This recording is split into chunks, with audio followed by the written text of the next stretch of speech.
साथियों, जब इंस्टीट्यूशंस और इंफ्रास्ट्रक्चर में ये रिफॉर्म्स रिफ्लेक्ट होंगे, तभी राष्ट्रीय शिक्षा नीति को अधिक प्रभावी और त्वरित गति से इंप्लीमेंट किया जा सकेगा।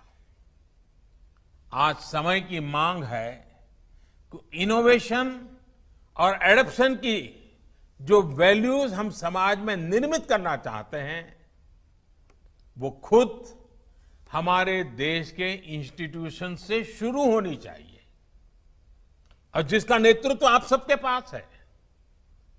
जब हम एजुकेशन और विशेष हायर एजुकेशन को एम्पावर्ड सोसाइटी के निर्माता के रूप में खड़ा करना चाहते हैं, तो इसके लिए हायर एजुकेशन इंस्टीट्यूशंस को भी एम्पावर करना जरूरी है। और मैं जानता हूं, जैसे ही इंस्टीट्यूशंस को एम्पावर करने की बात आती है, तो उसके साथ ही एक और शब्द चला आता है, और वो शब्द आप भली बात ही जानते हैं। वो शब्द क्या है? ऑटोनॉमी। ऑटोनॉमी। आप भी जानते हैं कि ऑटोनॉमी को लेकर हमारे यहां दो तरह के मत पूरे देश में प्रवर्तमान है।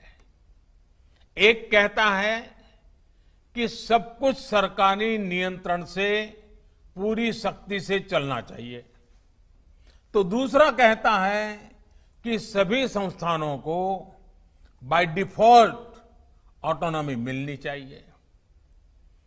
पहली अप्रोच में नॉन गवर्नमेंट संस्थानों के प्रति मिसट्रस्ट दिखता है, तो दूसरी अप्रोच में ऑटोनॉमी को एंटाइटलमेंट के रूप में भी ट्रीट किया जाता है। गुड क्वालिटी एजुकेशन का रास्ता इन दोनों के बीच में से ही निकलता है, दोनों मतों के मध्य से ही निकलता है। जो संस्थान क्वालिटी एजुकेशन के लिए ज्यादा काम करे, उसको ज्यादा फ्रीडम से रिवॉर्ड किया जाना चाहिए। इससे क्वालिटी को एनकरेजमेंट मिलेगा और सबको ग्रो करने के लिए इंसेंटिव भी मिलेगा।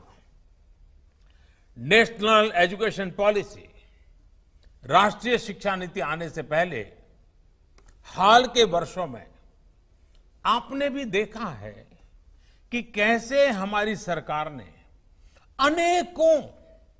अनेकों इंस्टीट्यूशंस को ऑटोनॉमी देने की पहल की है।